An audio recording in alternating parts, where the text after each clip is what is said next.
Hey everyone, this is Chris with just a reminder that you can find us online at blasphemypodcast.com. You can learn about Marnee and myself there. You can get in touch with us. All our episodes are up there. Check it out. Also, please subscribe, rate, and review us on Apple Podcasts. That's a huge help, actually.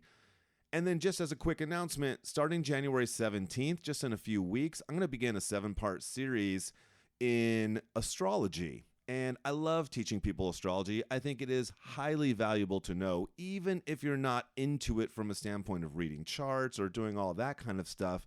It's all around you. Just take a look at the second part of the Christmas series, and you will see that this world is steeped in astrology, and I would love to teach it to you. It's very valuable. It can lead to a lot of self-discovery and growth as well. And so head over to hereticastrologer.com. Right there on the front page, you can register, sign up, reserve your spot. Space is limited, so make sure you get it as quick as possible. Or maybe you know someone that's into astrology and you'd like to maybe reserve a spot for them. You can do that too. Now, let's take a look at part 3 of our Christmas series as we talk about how we got Santa Claus. If there's one thing we can all agree on, it's that humans will believe almost anything.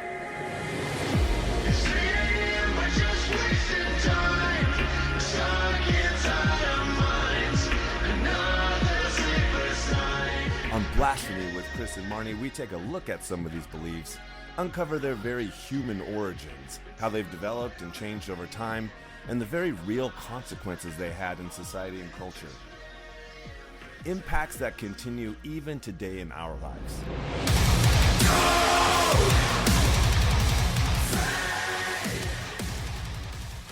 Welcome to Blasphemy on this Christmas Day, December 25th, 2020. I'm sitting here with the beautiful Marnee. Hello. Good morning. Merry Christmas. Yep, perfect time to finish our Christmas series and talk about Santa.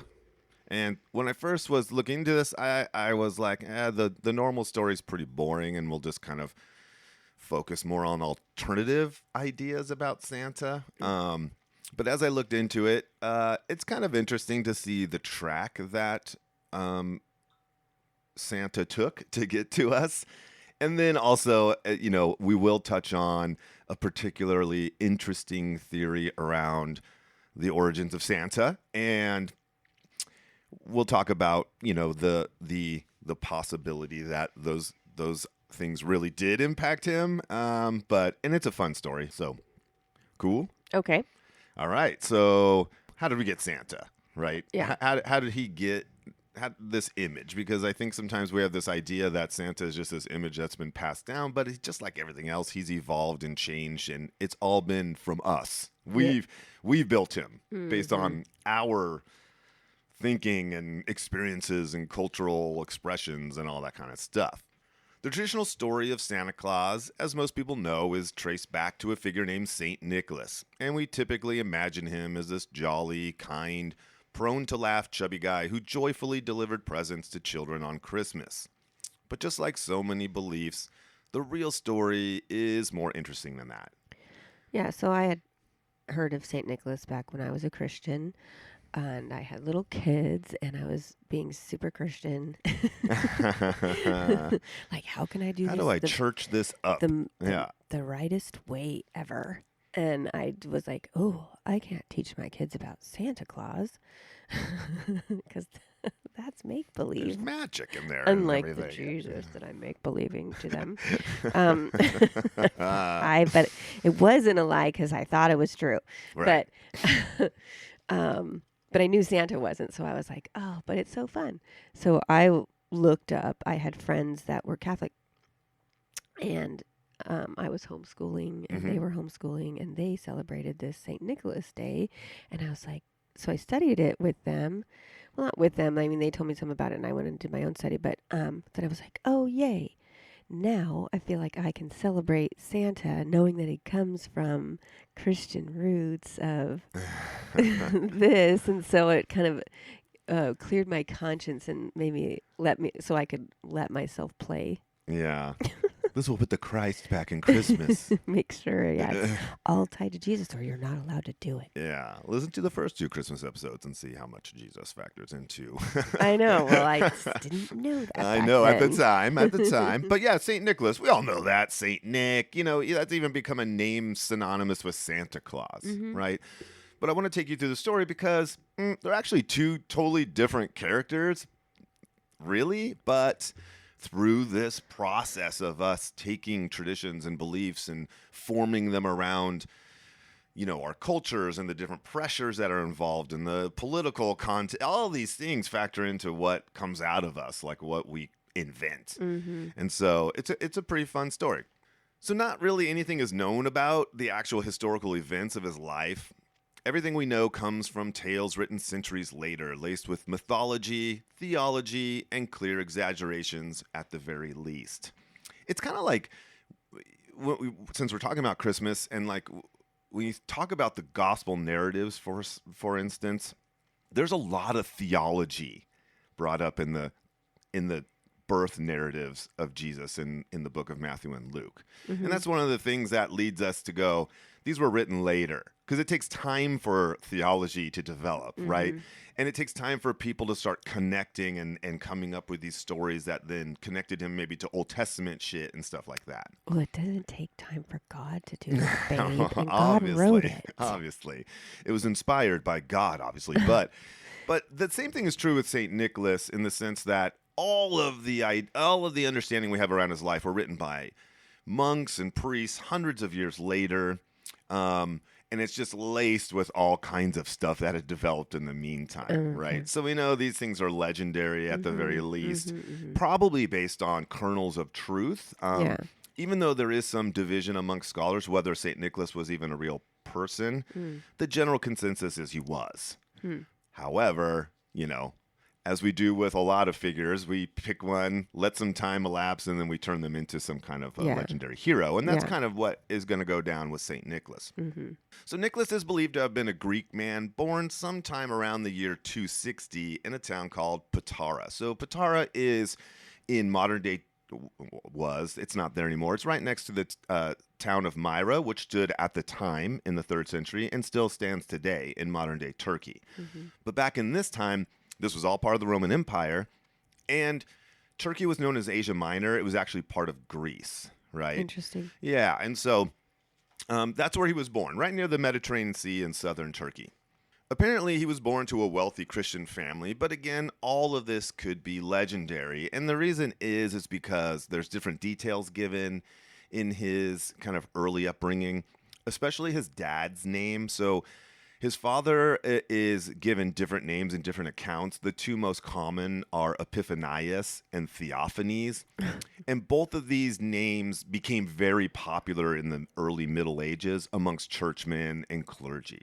And the reason is because Epiphanius is a word that it comes from the Greek for to appear or to manifest. And it became a holiday that later in like the 4th century, it became a holiday celebrated by the church on January 6th, the Epiphany. And it kind of ended the Christmas season. Like, I think the 12 days of Christmas led up to Epiphany, right?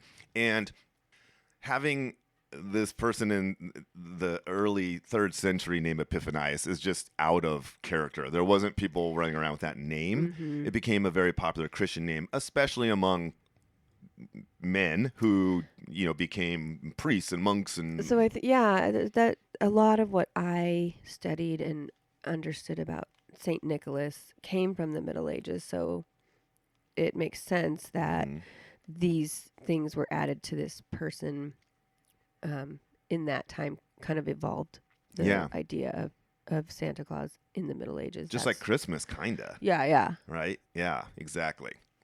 The Middle Ages really was a time when it was a world of magic and unsettled, life. And so a lot of, just think of all like fairy tales and Brothers Grimm. And, it was kind of this place where these stories emerged out of the Middle Ages. Stories that still, we think, defined the time that they lived in, even though, they've been romanticizing things. We're most affected today by what like the superstitions and the magical stories of the Middle Ages. Yeah. There was magic stories going on before that. It just seems maybe it's just in our Western world that was Yeah. the beginnings of a lot of the way our world is, and so we refer back to that and that.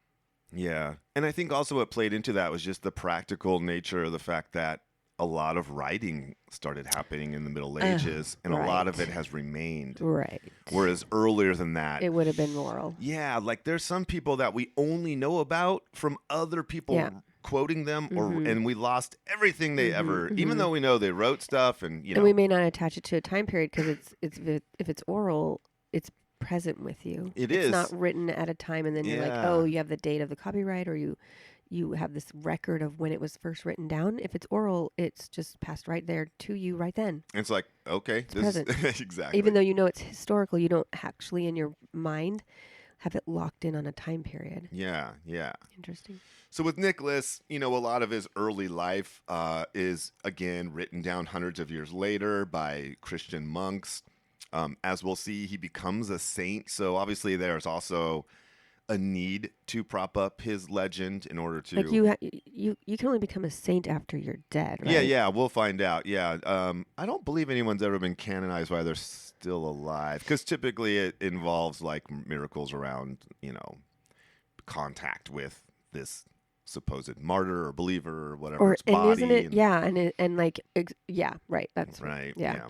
Like their dead body. I'll have to look at that. Causes miracles. The Catholic. I mean, the Catholic Church has existed so long, and their reach and influence was so huge. I mean, we don't really understand how we think. Oh, in America, the Christians are doing. No. This was like pervasive. All of culture was run by them, basically, and they just produced the legends and and we have these pictures large, and even today, like we have a lot of 21st century spins on just Middle Ages superstitions and ideas, that emerged out of there. So it was a time, obviously, when a lot of things kind of came to light, and those things typically had some kind of agenda tied to it, So, like I said, though, his dad, and another name given for his dad, so Epiphanius is one. Epiphanius is still a popular name in Orthodox Church circles.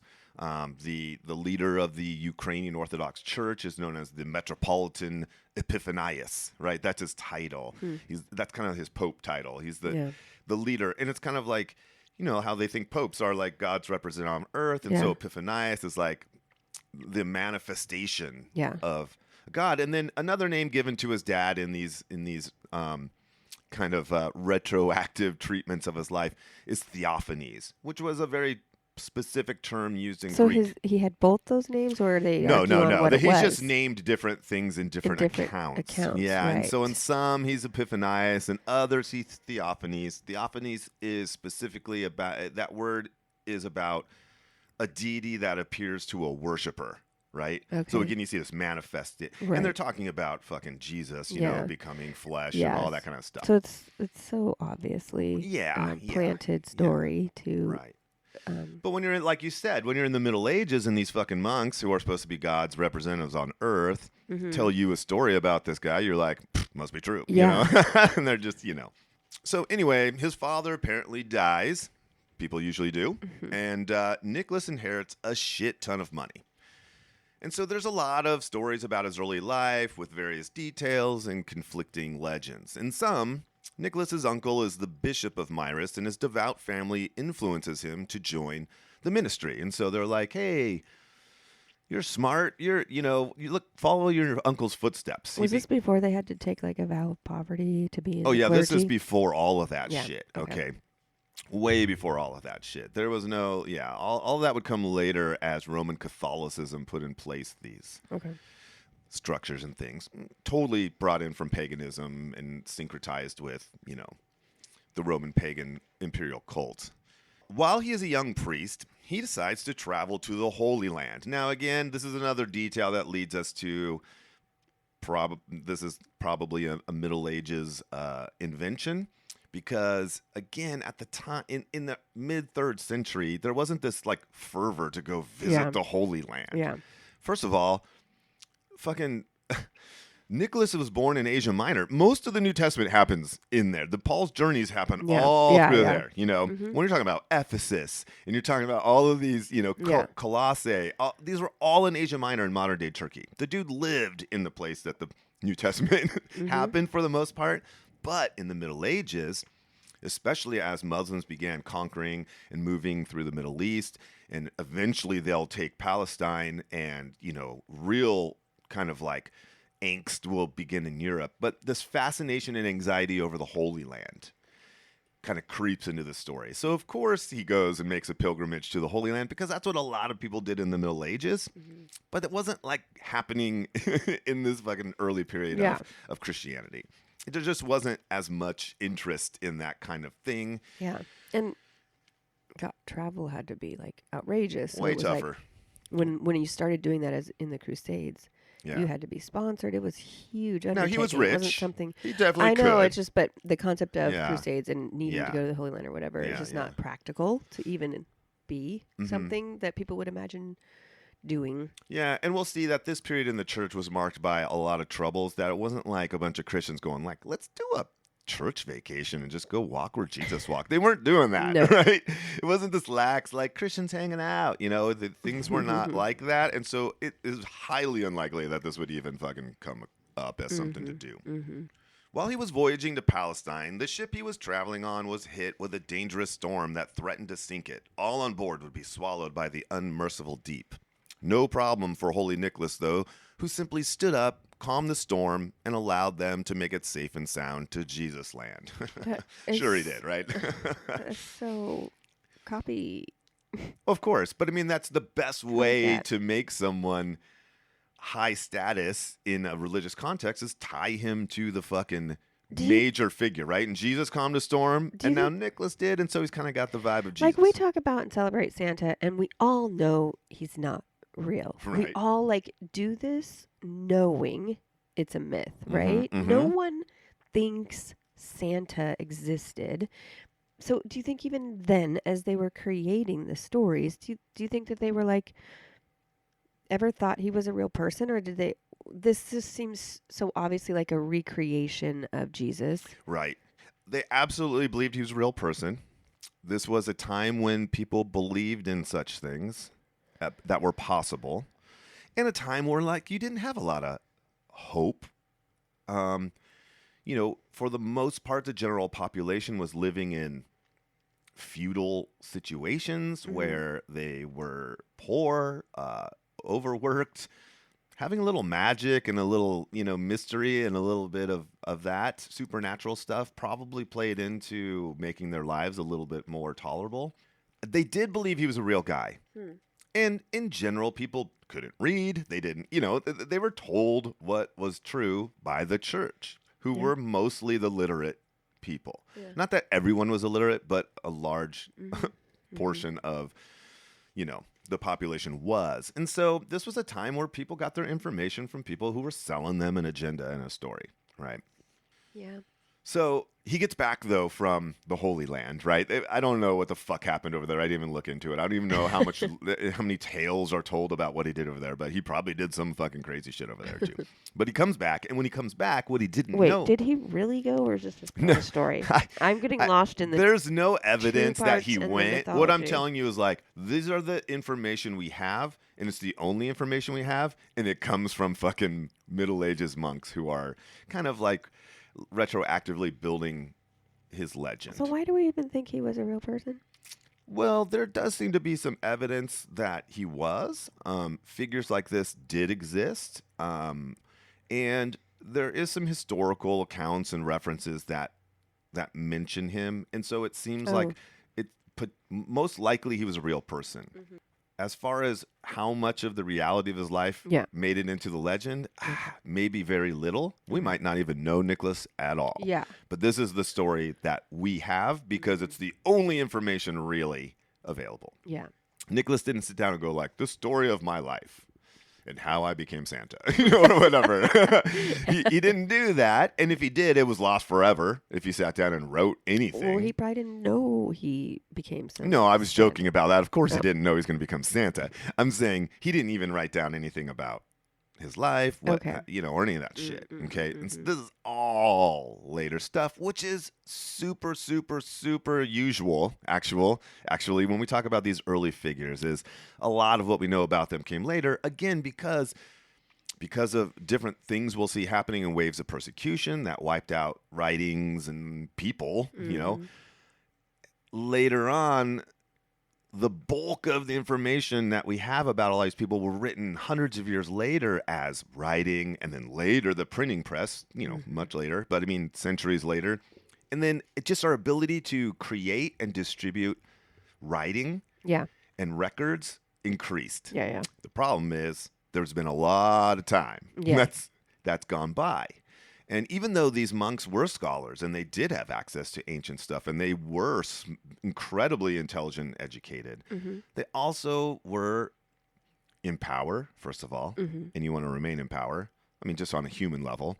So you want to prop up the shit that's keeping you in power, which is this magical story of God hates you or whatever unless you do this stuff and we're that kind of shit. And so, we just don't really know. So what I'm telling you is just what's been put together and what the legend of St. Nicholas is. Now, yes, everyone in the church will be like, these are historical truths. They're not, obviously, right? He didn't calm a storm. People don't do that because the weather is not under our control, right? But it, again, we're going to see that they're building to, they're propping up something that we're going to get to here because he becomes famous, essentially.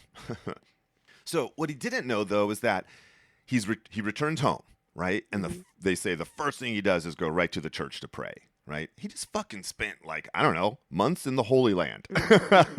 You think he would prayed enough, but he goes to the church. Now, he didn't realize that in his absence, his uncle had actually died. He was the bishop of the church.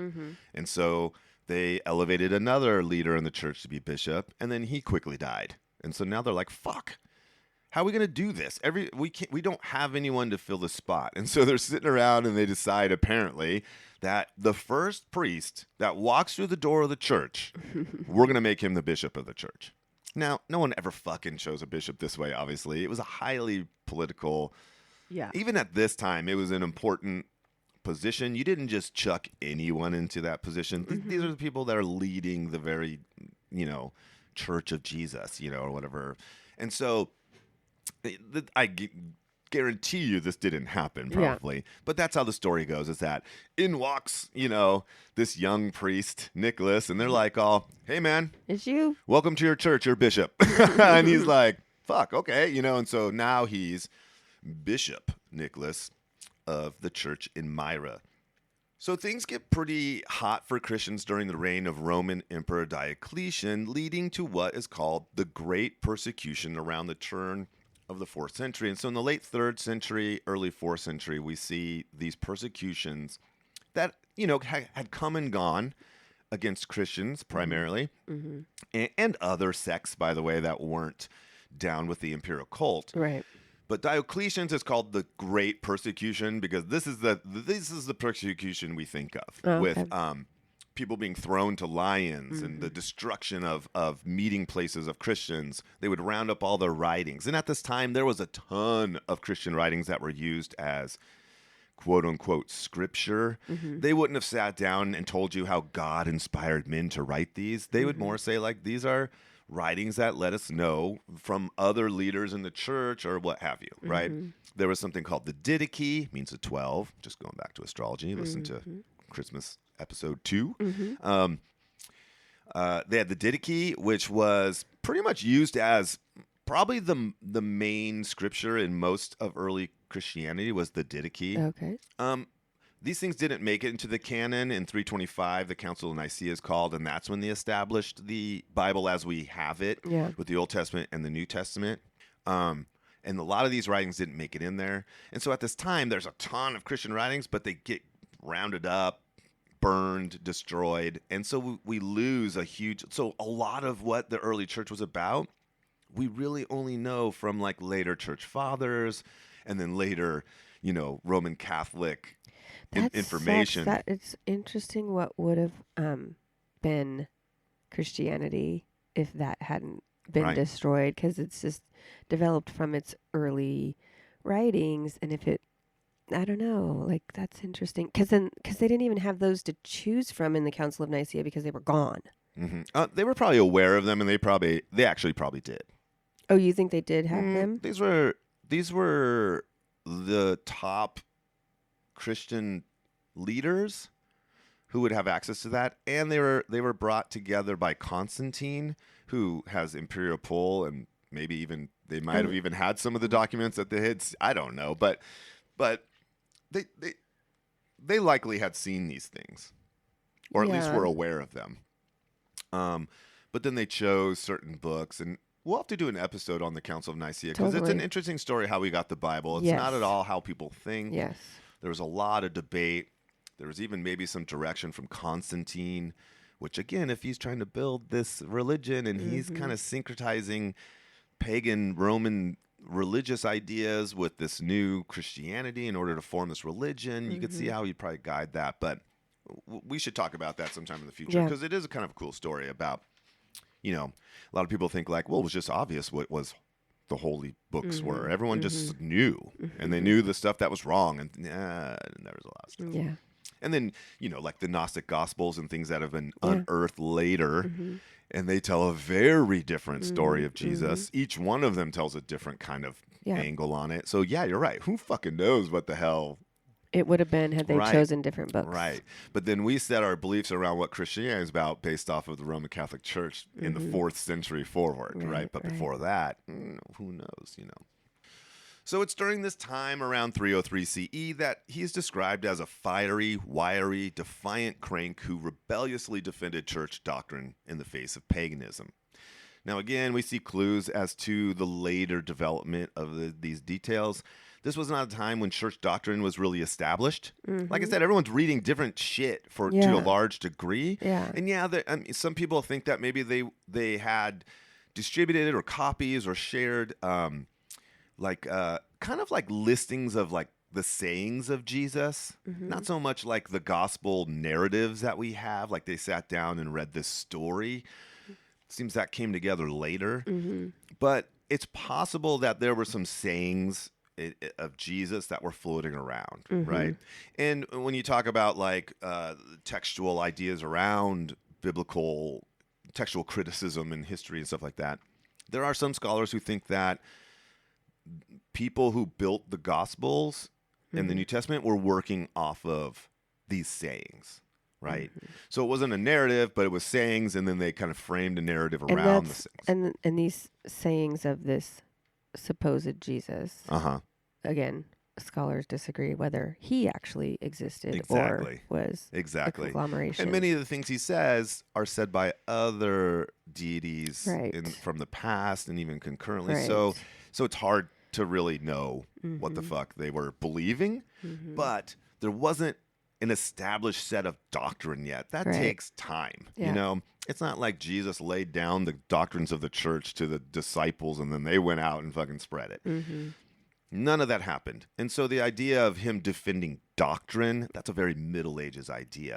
When doctrine was being debated. And, there were periods in the church. Some of the doctrines in the church that we think are just givens and they always believed, they had fights. People were excommunicated. Like one dude would say it's this and the other guy would say this, and he'd get a bunch of friends on his side and go a political hit job on this guy and get him excommunicated. And so his idea. So totally. they're very human things. Even into more modern church, the doctrines, quote unquote doctrines that people think were always there only came in recent times. One's like, Jesus talked about the rapture. No, he didn't. No, he didn't. He considered that heresy. But in the 1800s, people started talking about it, and now you think it's always been it was blasphemy, this whole rapture story. It was. It was. Yes, it very much was. So anyway, my point was there wasn't a lot of doctrine to defend. He wasn't defending doctrine, right? Now, could he have been a rebel standing up against this push to destroy Christianity and reconvert them all to the imperial cult? Sure, he could have been a guy doing that. Mm-hmm. There were plenty of people doing that, Mm-hmm. right? And again, this great persecution, this is when they're rounding up church leaders and executing them. They're burning any Christian documents or writings or correspondences they could find. They would find a house or a place where Christians were secretly meeting, and they would, raze it to the ground and then fucking put a pagan temple on top of it. I mean, they're trying to wipe this out because they're a bunch of rabble-rousers. Rabble-rousers. Yeah, and then, and Diocletian probably, I don't know, his parents probably fucked each other. I mean, his dad and his aunt or something, all those guys were fucked up in the head because they're all the product of some pretty shady, incestual nonsense. So Nicholas was put in prison because apparently being a rich dude gets you special treatment. This motherfucker was the bishop of a Christian church at a time when they were executing those who wouldn't renounce, but he winds up in jail. Things don't change. By 313, Constantine issues the Edict of Milan. So remember, Constantine had that battle, and he sees his, and he sees his control of the whole empire. And he issues the Edict of Milan just a few months later. And the Edict of Milan stopped the persecution of Christians. And as such, Nicholas is released from prison. Okay. And he goes right back to Myra to assume his position as the bishop of the church. Now, not under threat of fucking, being killed or put in jail. So do you think, is this something that Yeah, I think historians... I actually think this possibly could be true. Yeah. Again, it's relied on history and quotes. That is hard to really determine whether it's fact or not, but this was going on. There are definitely historical accounts of other people going through similar things. And so this is entirely historically accurate thing going on. Whether there was a guy named Nicholas and this happened to, I don't know. But it's framed within the context of, this was happening, right? This kind of shit. He's remembered as a strict personality who demanded virtue and obedience. Not a jolly little elf with a belly shaking like a bowl full of jelly. Okay, he was not Santa Claus, right? He was a, probably an insufferable person to be around, to be honest. He was highly, he was a holier than thou type is kind of how he's described. He dies sometime in the mid-4th century, maybe around 343 or so, and the church recounts the date as December 6th, which will become his feast day. So December 6th is the traditional date of his death. They mark it 343, sometime in the mid-4th century probably. Again, we don't have like birth and death certificates and shit like that, right? We know a lot about figures in the Middle Ages moving forward because they did do that kind of shit, and so there's records. But back then, we just don't have that information. So he probably died in the mid-4th century, maybe on December 6th. In any event, that's the day they began to venerate his death eventually. A list of the attendees at the Council of Nicaea in 325, remember that's when they established the Bible as we know it, includes his name. But this list was put together much, much later, and no other known historical accounts, even by those who we definitely know were part of the council, names him. This likely, again, was an attempt to raise his level of importance and holiness, right? You got to tie him to shit. Yeah, and credibility. Like they tied him to an actual thing that happened that we all... Right. A real event that had real people that really did write about it. Because they said things that were like, oh, he calmed the storm, which that didn't really happen. But then they tie him to things that did happen. They're like, oh. Right. And it puts him in important, it's kind of like Forrest Gumping him, right? All of a sudden he's in all these places. He's in the room when they chose the books of the Bible. That's funny, making Forrest Gump a verb. Forrest Gumping him. Just got Forrest Gumped into everything. He later became associated with miracles, developing a cult around him, which led to his canonization by the church. Now a state-run institution led by the very people who once killed all of his friends and put him in prison, right? So remember, in the meantime, Constantine, kind of adopts Christianity. It doesn't become the official religion of Christianity for a little bit, and it won't become compulsory or the law to be Christian until the end of the century. He just made it legal. He made it legal. Supposedly converting. Remember, we talked about that. Right. He definitely didn't. And then he said about converting Christianity, though, into a religion that everyone could get behind. Yeah. And that was by fusing it with the imperial pagan cult and pagan gods from their past and all that so it kind was of a shit. political move to Yeah. bring the Pax Romana. It was brilliant. Instead of, having this. Yeah. Look how well it worked. Like today, we're fucking still under. Yeah, it's pretty fucking crazy. So from now on, it's Saint Nicholas, bitch. Over many years, his popularity grew across Europe, being adopted by orphans, sailors, and naturally prisoners. Right, of course, prisoners, because he's this famous holy figure, this saint. And he spent time in prison for his faith. And so people who were in prison began to adopt him as kind of their patron saint during that time. Who's gonna, because he was in prison, and so he's gonna be there and protect him and all that shit. In a time when there was no short supply of orphans, sailors, and prisoners, his popularity exploded and spread far and wide. I mean, there's a time when orphans everywhere, and prisoners, lots of them, and sailors. In a world where everything travels by ship and, trade and all that shit. And so a lot of groups with a lot of people and culture adopted him, which led to him being spread everywhere. You can imagine these sailors taking their tales of their patron Saint Nicholas to these other regions that had never heard about him, so he quickly spreads across, By around 1200, he would become the patron saint of all children and seen as a giver of gifts. These associations grew out of highly mythologized stories that were associated with St. Nicholas and well known by the people across Europe. As you can imagine, the whole calming the storm thing led to him being adopted by sailors, right? Yeah. And again, it's just super straightforward, boring nonsense of just like Jesus, which is kind of like, The orphans and children parts were way more fucking wild. In one tale, a young Bishop Nicholas saves 3 young girls. Imagine them about age 12 or so based on the hints and the context of the language used in their composition. So these are like young tweens, we would call them, right? Their father had racked up some debt and was in serious trouble. So this is a time when if you're in debt and you can't pay it, it's not like, let's get a payment plan together with you, or, hey, just claim bankruptcy, or, we'll just charge it off and then you do. No. You went to jail, and you would never probably be able to pay it off unless you had some benefactor come, because you're getting charged interest in jail. You're not making any money in jail. They didn't even feed you. You had to have people come take care of you. Crazy. So you're going to fucking die or rot there. It's not a great situation. Well, this guy's in that kind of place where he's like, I'm going to fucking go to jail and probably die because I owe a bunch of money. So what was a father to do? This guy has a Father of the Year flash of inspiration and exclaims, I know, I'll just sell my 3 young daughters into prostitution. Because then he could take care of his debts. Apparently, Nicholas overhears the father talking to himself about this. Apparently, Nicholas overhears the father talking about this plan. And in some accounts, he hears other people talking about it, or this guy talking to his friends about his plan or whatever. Somehow Nicholas gets wind of this idea that, this dude's going to sell his 3 young daughters to the brothel in order to pay his debts.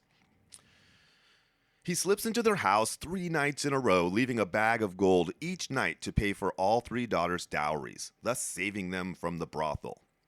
You can see the gift giving and acting on behalf of children taking root in these legends, right?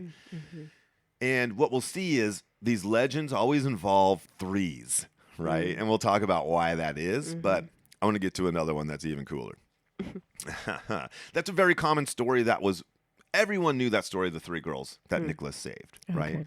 And he slipped in secretly at night, leaving bags of gold each night so that by the time the 3 nights were done, all 3 daughters were saved and everything was cool. A lesser-known story, but one that was super, super popular and commonly held in the Middle Ages, is metal as fuck. Nicholas walks into an inn. Immediately, he senses something is off. His spider senses are tingling like a motherfucker, and he sets his gaze on the innkeeper. Sensing the holy discernment coming from Nicholas, the innkeeper admits... The holy discernment? He's like, this guy, he knows I did something. The innkeeper admits that he had recently murdered 3 young orphan boys. He goes on to confess that just his presence Yeah. elicits a confession from this guy. Right. Nicholas walking in. Right. This guy should be a whole cop. energy went, poof, and this guy was Should like, totally be a cop. I did it. You didn't even know there was a crime, and I must confess. They're power. like, we know this guy did it, but we That's can't get him to fucking crack. power. Bring in Nicholas. And he sits down and just looks at me. He's like, all right, I did it. And so this guy, he had killed 3 orphan boys, and he admits it to Nicholas, right? He then goes on to say that he dismembered the bodies, and they were now pickling in barrels in the basement. In a flash, Nicholas heads downstairs, finding the mangled corpses of the boys. Yeah, I threw that in for a little Santa action. I'm glad you saw that. With a nod of his head, quick as a flash, he went down to the barrels full of little boy body parts. Merry Christmas. But anyway, he goes down, and of course he's able to like reassemble the boys and get all the right parts on the right bodies, and then he genuflects, makes the sign of the cross, and they magically come back to life, right? Santa. Which is a fucking awesome goddamn story. In other versions that became super popular also, the innkeeper was changed to a butcher who was planning on selling the boys to people, passing them off as ham. It's like a fucking horror movie. We had ham for Christmas? Oh, God, I hope not. We're all like, why do we eat this ham? Could be a young boy. We don't know. Oh, dear. I don't know if I can eat ham for Christmas anymore, ever again. And you think about, fucking, did this happen? Like, where did they get these ideas? Were these stories that came out like, hey. Well, that was very prevalent with the whole, like, grim fairy tales. It was. Gruesome stories to, like, teach you. And it was so heinous. It got your attention and, like, went deep into you, I think. It was know. Oh, my gosh. But I could also tell you modern tales of serial killers and things where things like this fucking happened. What was his name? Pee Wee Gaskins, I think his name was. He's a pretty famous serial killer, and he was selling barbecue out of his house, and it was fucking people that he was killing. So, like, to think that this wasn't going on way back then, when you had way less oversight and the ability to do things. This was not a true story. No, it's not. But I'm just saying, like, it's a weird thing that came to their imagination. It's like, I bet he saved 3 boys that we. Anyway, it's a fucking awesome goddamn story. This was a story that everybody knew and is immortalized all over Europe in church art. There's stained glass windows, there's paintings, there's fucking statues. I'm convinced that's why we eat ham. And I really can't eat ham on Christmas ham anymore. has a whole different connotation now. As the story morphed and changed through this centuries-long game of telephone, the art coalesced around an image of St. Nicholas with 3 young, pretty, naked, dripping wet boys at his feet. And that's all I'm going to say about that. That's weird. There was actually images of that? Oh, there's still images. You fucking travel over Europe and see these images. They're still there. They're still venerated. They're still part of their whole iconography. There's churches with giant stained glass windows of this image. Oh, and it's just like, maybe take those down in light of recent events. That's all I'm saying. Seriously. Or put some clothes on the fucking boys. Or maybe not have their faces the height of his goddamn dick. I don't know. Just like do something. But they're like these 3 little boys. It's very Renaissance, kind of like that style romantic. And they're like, here's the St. Nicholas saving these 3 boys. There are other legendary stories, all containing patterns of 3 that lead some scholars to speculate doctrinal ideas such as the Trinity may have been a topic of debate at the time they emerged on the scene. So that's one theory. Is like, why is every story is like 3, 3, 3, 3, 3? Mm-hmm. Saved 3 people, saved 3 boys, did 3 things, did this thing, brought 3 things, and did this. Everything was 3s, right? And so there's different speculations. One of them is maybe, again, like I said, the Trinity is not a concept that was there at the beginning. It developed, it changed, it took time to become agreed upon, or whatever, and find its way into like the dogma of the church. And you're talking Middle Ages. That's when the tarot, right? Yeah, so that was later Middle Ages. This would have been earlier in the Middle Ages. But tarot was probably it was hundreds of years. Right. But the concepts that were in, so like connecting the tarot is connected to Kabbalah, which has the tree of life, which 3 is very.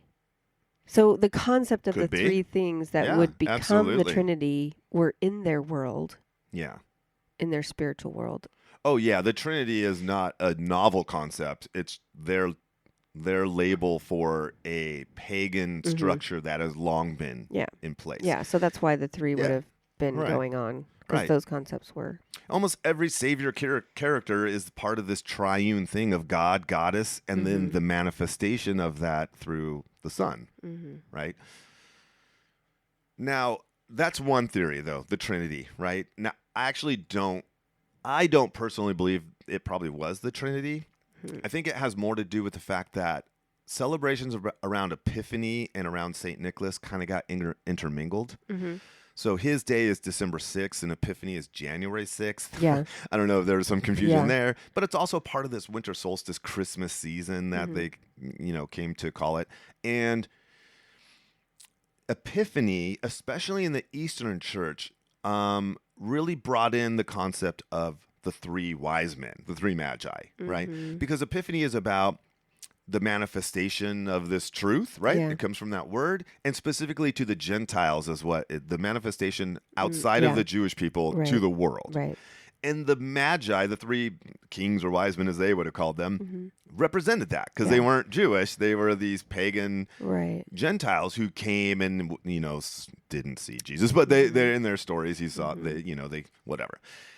And so the three wise men, the three visitors became very much a part of these celebrations. And I think three probably crept into St. Nicholas's things around that. It was just a number that was commonly brought up when it talked about Epiphany in this season because of that. Again, I don't know. I'm just speculating. But I would see why, even connected to the Trinity, because the Trinity does symbolize that manifestation. It does. So, I mean, who knows? But threes show up, which shows that it's obviously, not real. Who knows, really? But all the mythical stories have three figures in them that Nicholas somehow magically saves, which again points to these as obviously not true unless Nicholas passed up any opportunity to help someone unless there were three people to save, staying on brand, so to speak, right? He's not passing up it just three shows up. There's this mythological construct that's happening in these stories. Yeah. It's almost like the stories are all saying the same thing.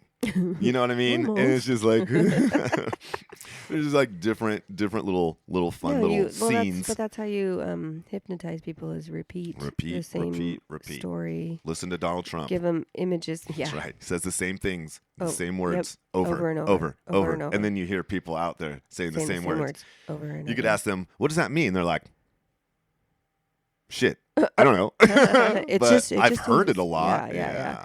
No, but you're giving stories, which are images. Is the way our subconscious brain works, is through pictures. So you give them stories that create pictures in their minds, and you repeat that story in different ways. So you have a lot of the same concepts done in different ways to solidify it. Yeah. It just embeds it into your mind. Yeah, your subconscious just pulls it up without you even thinking about it. So until around 1500, St. Nicholas was the uniformly accepted and unchallenged bringer of gifts, and December 6th was his day. Everyone toasted and celebrated him throughout Europe on this day. Some in the Catholic and Orthodox Church still consider December 6th to be a lucky day to get married or make a big purchase. Probably tied to that story of the three young girls, because of the marriage component and the money component. He gave a bunch of money, literally buying these girls freedom. And then some tales go on to say that they were happily married and, kind of wrap up the whole thing. Other ones, they don't even talk about what happened to the girls. But in this case, likely this led to them having this idea that, on St. Nicholas's Day, December 6th, it's a good time to get married or make a big purchase, probably because of these legends. Also, during this time, St. Nicholas was given some magical powers. All of a sudden, he was able to fly and could see into the hearts and minds of children to know who was good and deserving of gifts, or bad and deserving of other things we will learn about in a little bit. As his legend grew, the Europeans reached back into their pagan past and transferred some characteristics from old gods onto him. Okay, so the two gods that primarily look like were taken from in order to build this story of Santa, right? As the character of Nicholas begins to morph and change, right? Because he's still just a saint who was a leader in the Christian church who saved some people, right? Telling your kids a story of like, well, Santa comes and just like you, he saved 3 little boys who were chopped up and pickled in the, like that's a crazy thing.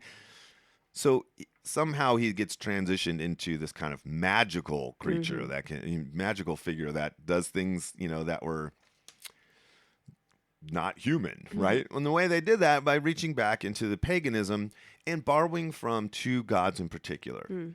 And so the one god was the Roman god Saturn, right? Which we've heard about. We've talked a little bit about.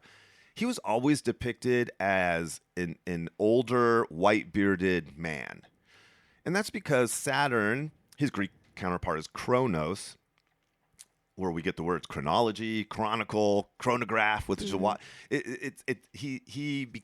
his name is where we get the concept of like time, right?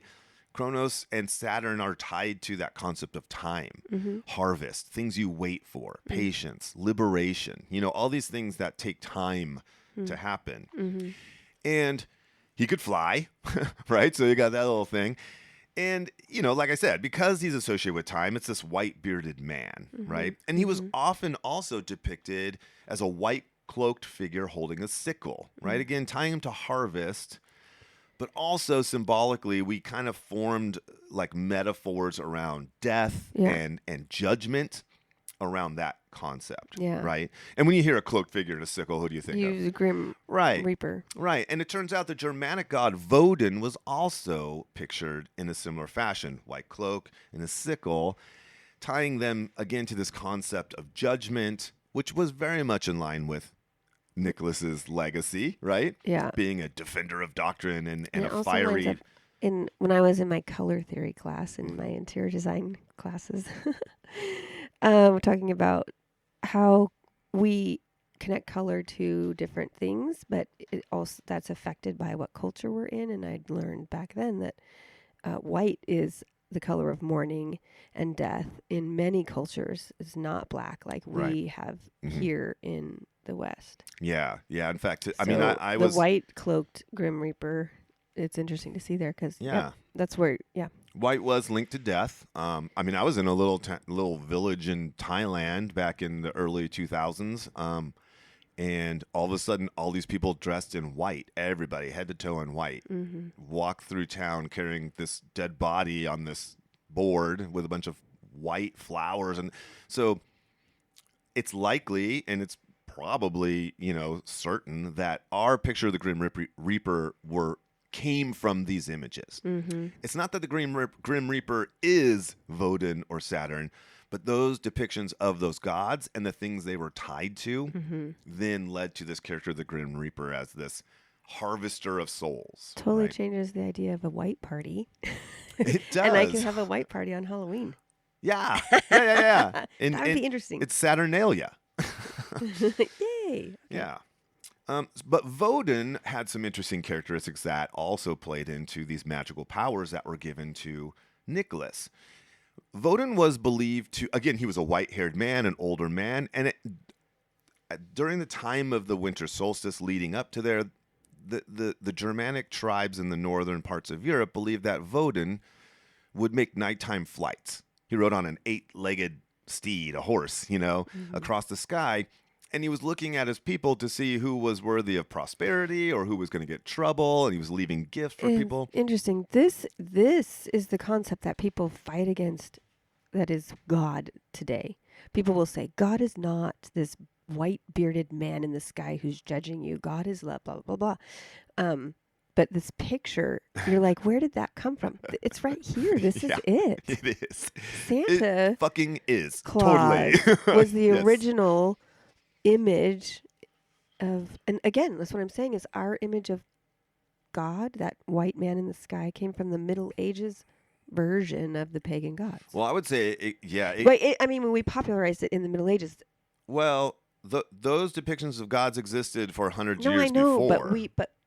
But the Middle Ages brought it into our reckoning of right. Why we're still talking about that God is because the Middle Ages brought it into our consciousness. And in the Old Testament, they talk about God with beard is white as wool and all this shit. All of that's very metaphorical and symbolic language. It's not literally describing someone, but are gods associated with time and judgment So it just and backed up harvest?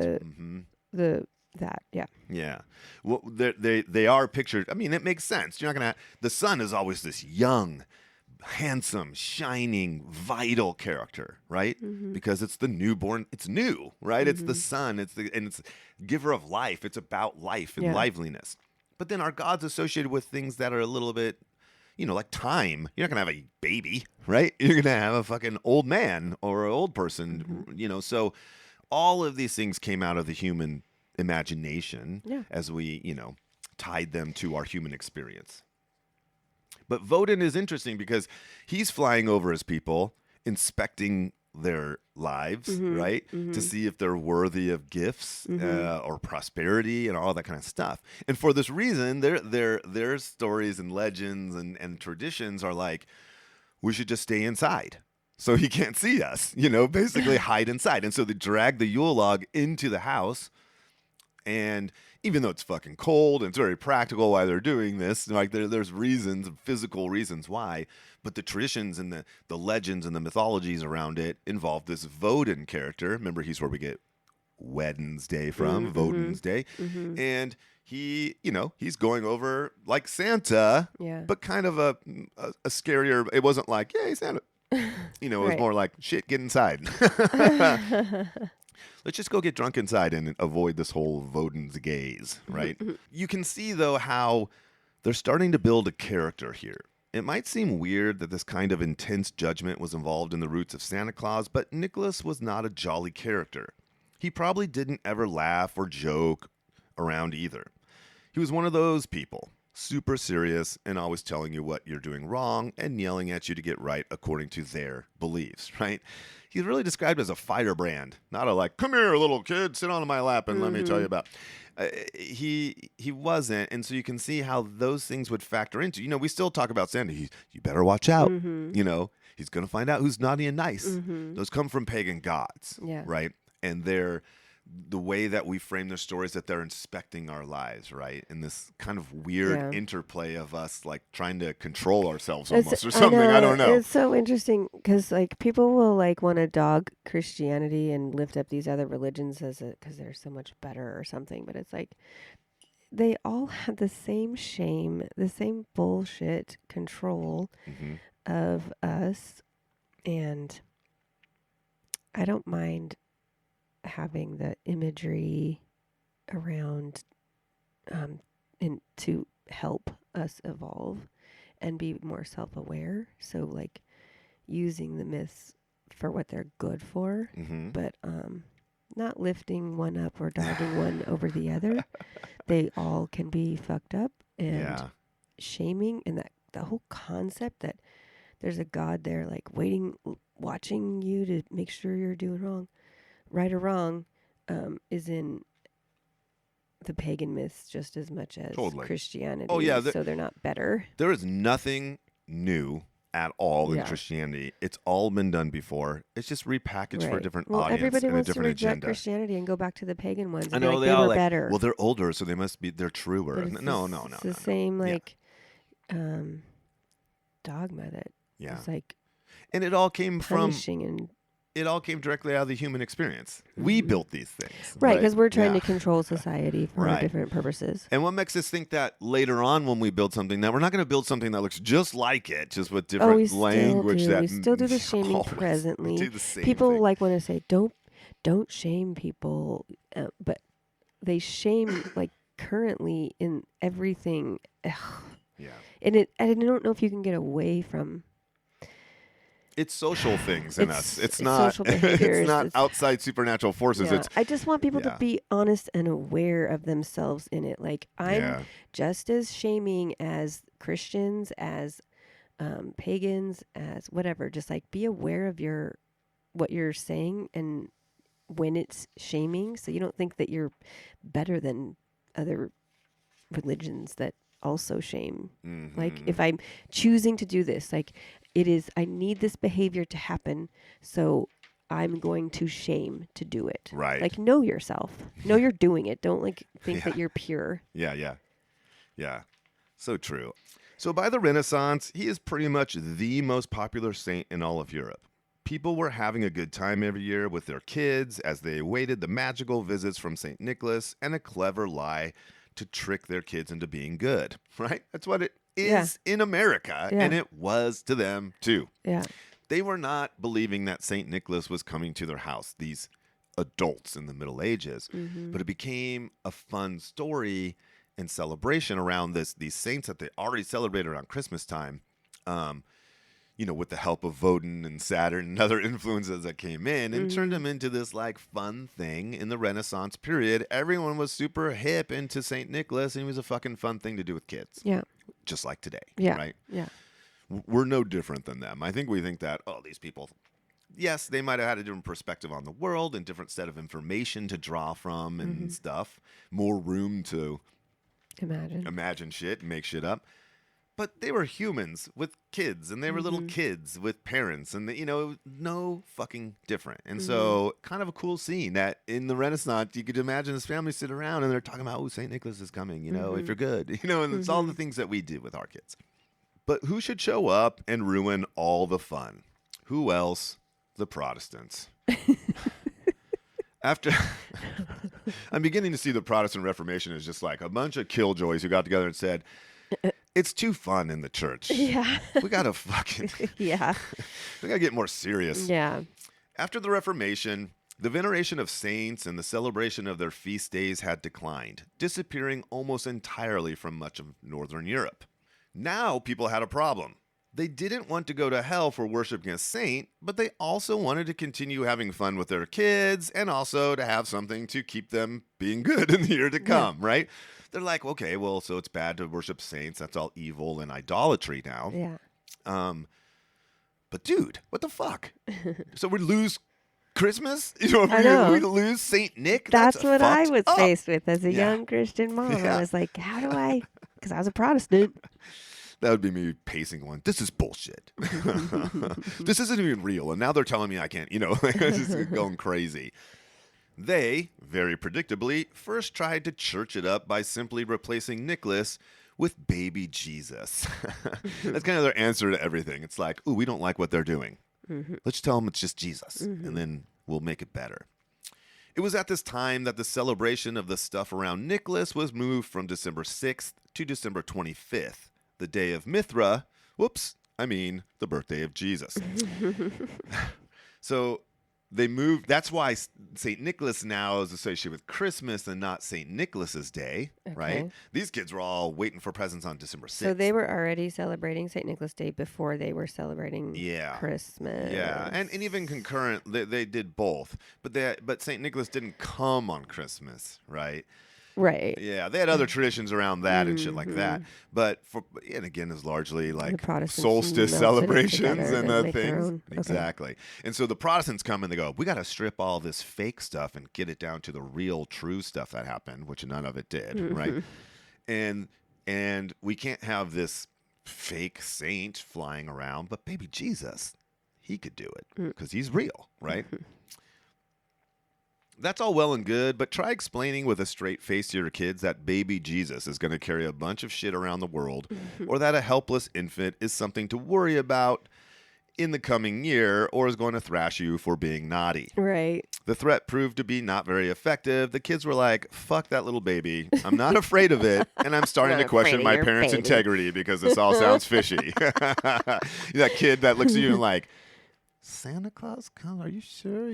How does he? Now you're saying a baby is bringing a huge sack of gifts. Like, I've had a little brother. Like, fucking helpless babies are not anything to be afraid of either. Something had to be done to remedy this. In response, many European cultures started to provide baby Jesus with a scary helper to do the dirty work. Because remember, St. Nicholas was kind of like, bringing gifts, but also kind of like, hey, I'll could fuck you up too. If you're, kind of like he's judgy. This usually was St. Nicholas himself, but rather than a holy saint of the Catholic Church, he is turned into a scary monster. the bad cop to baby Jesus' good cop.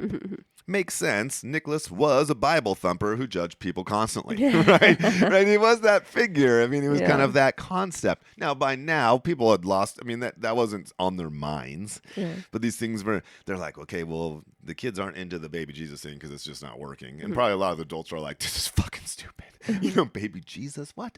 And so they're like, I know. In order to like bring in that element of like keeping those kids good. And again, these are Protestants, right? They're all about fucking moralism and like forcing you, like setting up governments to force you to do the right things and shit like that. So they needed someone to kind of play that bad cop role.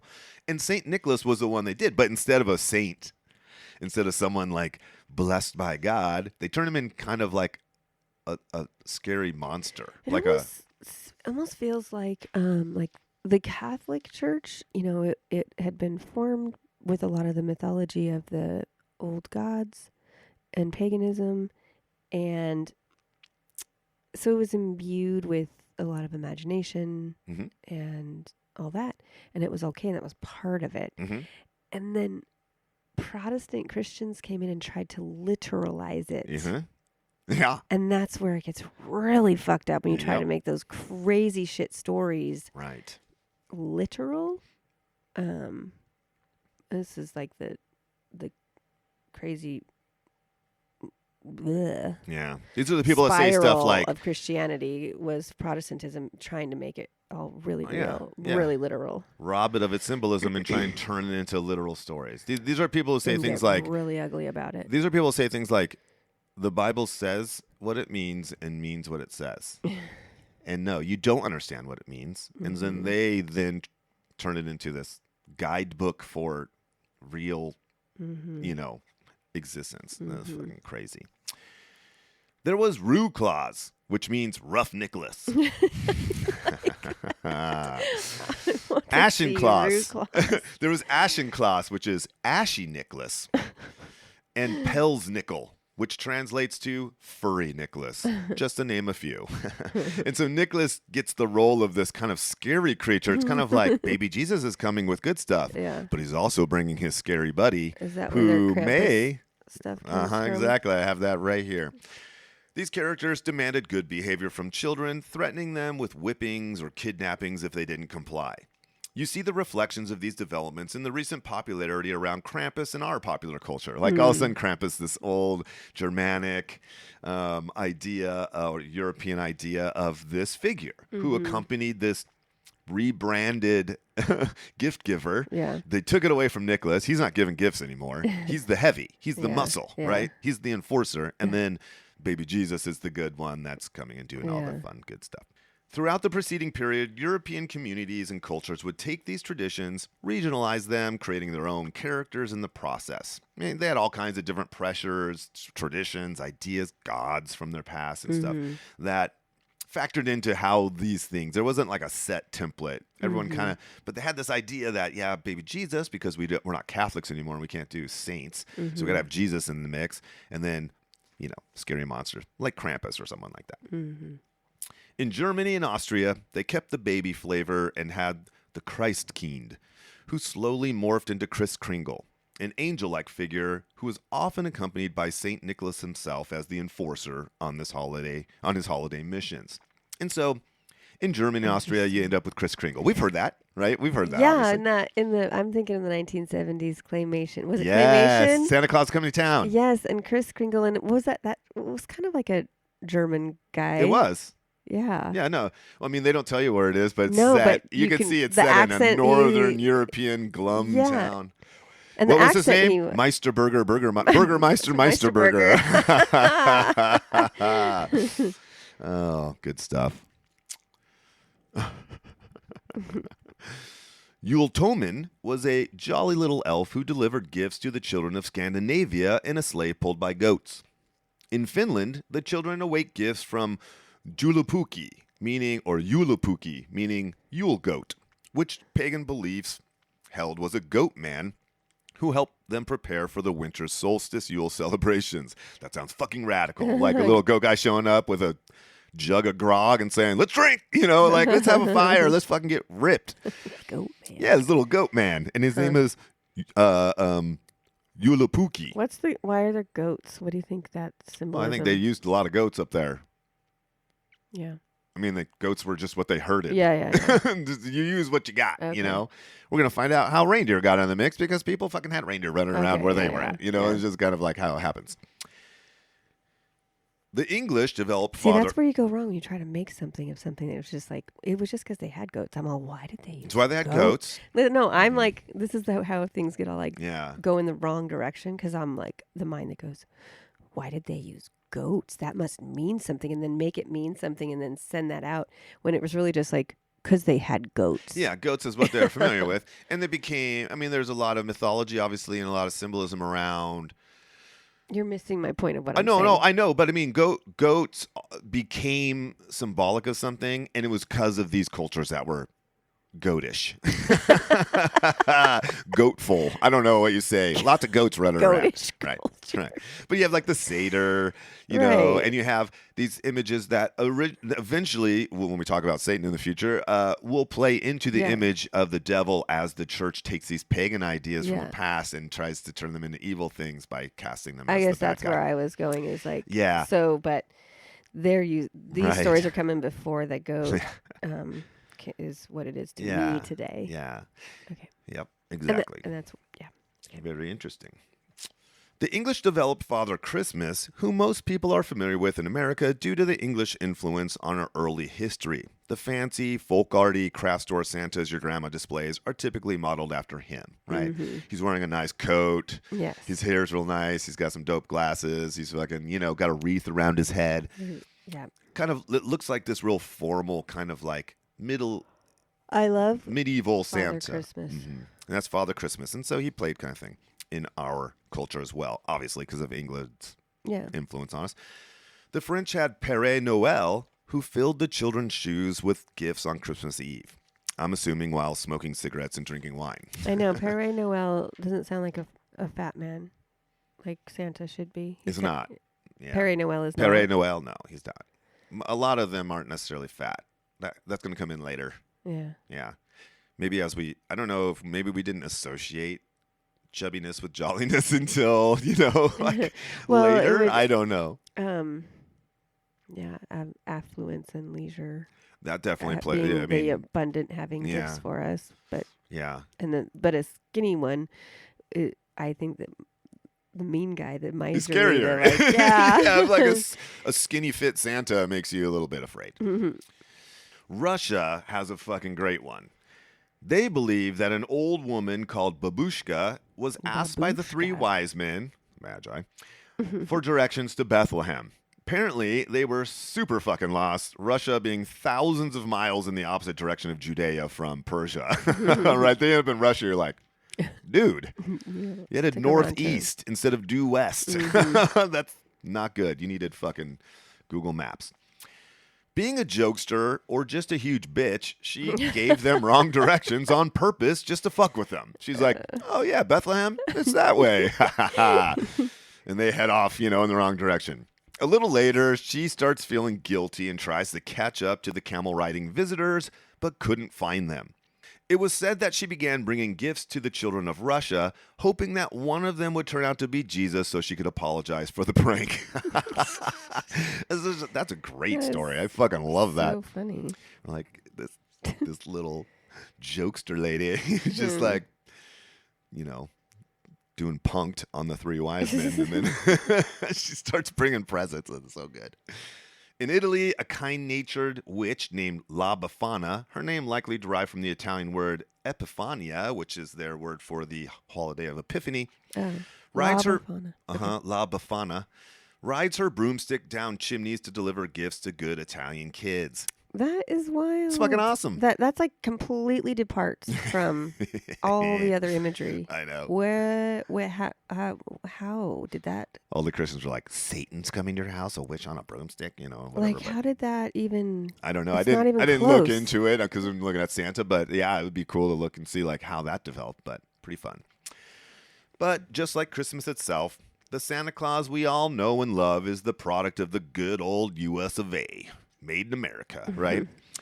Even though the Protestant Reformation put a dent on St. Nicholas's popularity, there was a surprising place that his veneration was maintained: Holland. This is odd because Holland had come under the sway of Calvinists after the Reformation and had instituted a strict church-run government. I'm not going to discuss this branch of Christianity here, but suffice it to say, they are not fun at parties. They're rough. Yeah, they're serious, annoying people. Sorry if you're a Calvinist, but you are. Jesus Christ. But even though we knew. I have to say, we knew several We that did? it's like, it's in their state of belief. It was insufferable, but you separate them from their belief, and like they're just didn't people. mind chilling out with him. No, they're great. But around theology, it was like, oh my God, I can't. Right. What are you doing? But when your theology is around, God has already chosen everyone who's going to heaven from the beginning of everything. From the beginning of creation, he already knew everyone that was going to go to heaven and everyone he was going to send to hell.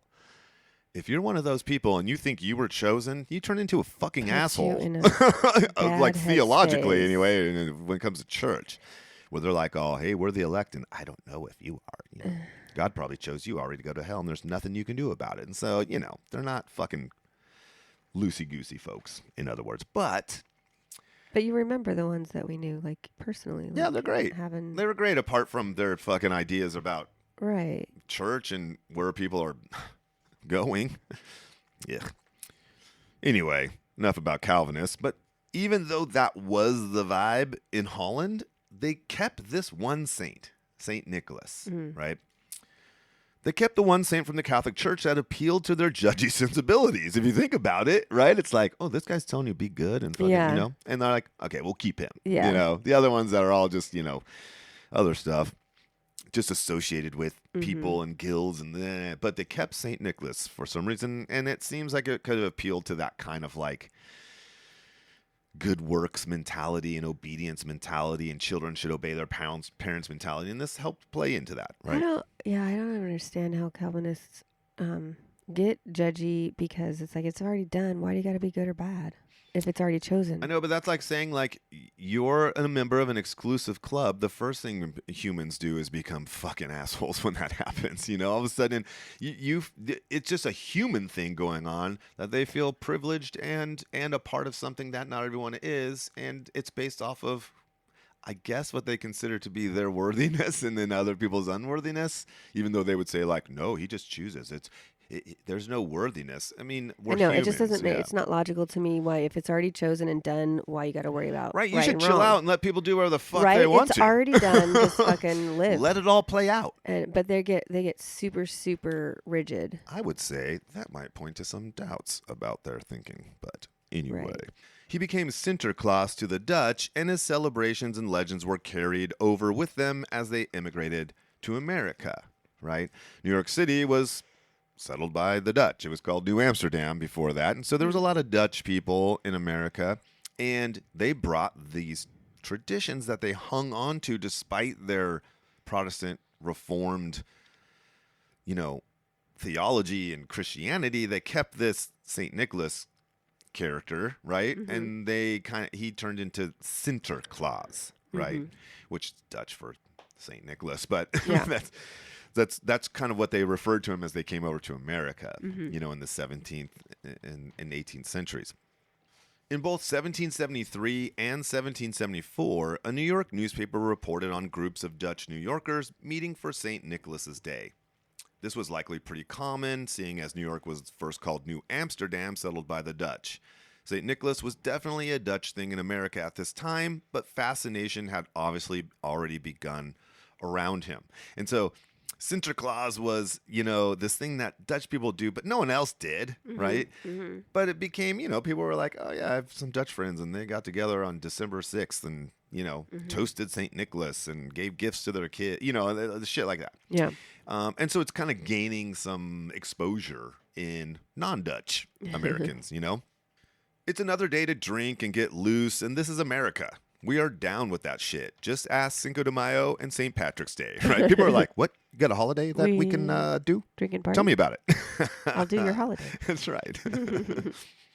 In 1804, a man named John Pintard handed out woodcuts of St. Nicholas at the annual meeting of the New York Historical Society. He's handing them out as gifts to the people that were part of the society, again, hearkening back to the city's Dutch roots. The image depicted included the now familiar scene of stockings stuffed with toys, as well as fruit and decorations hung above the fireplace, right? So things that we definitely come to mind when we think Christmas decorations, right, garland on the they start mantle. entering the American consciousness through these European influences. As this guy was an American, John Pintard, but the history of New York was rooted in people coming over from the Netherlands and stuff. And so obviously at this thing, he's handing out these kind of Dutch traditional ideas around Sinterklaas, St. Nicholas. But they start bringing in the ideas that America will take in, right? And form into Santa Claus. In 1809, Washington Irving, holiday influencer extraordinaire apparently, writes Knickerbocker's History of New York. In it, he refers to St. Nicholas as the patron saint of New York City, using the Dutch Sinterklaas traditions.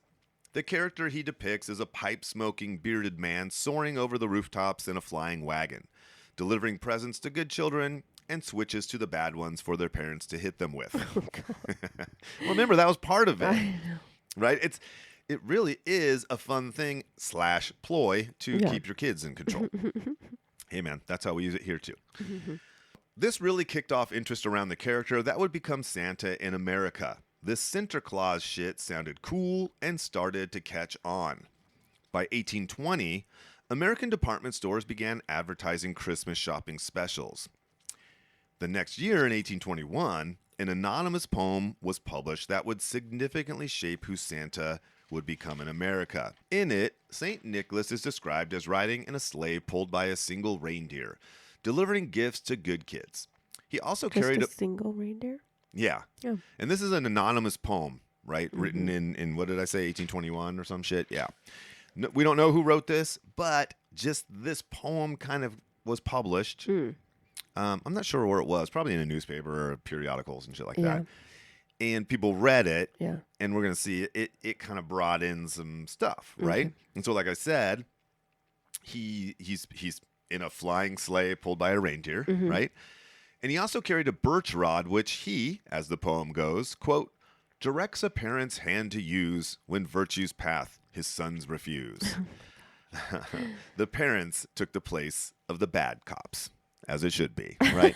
So he doesn't have a scary guy coming with him. There's no Krampus type figure that's going to beat your children for you. Now, St.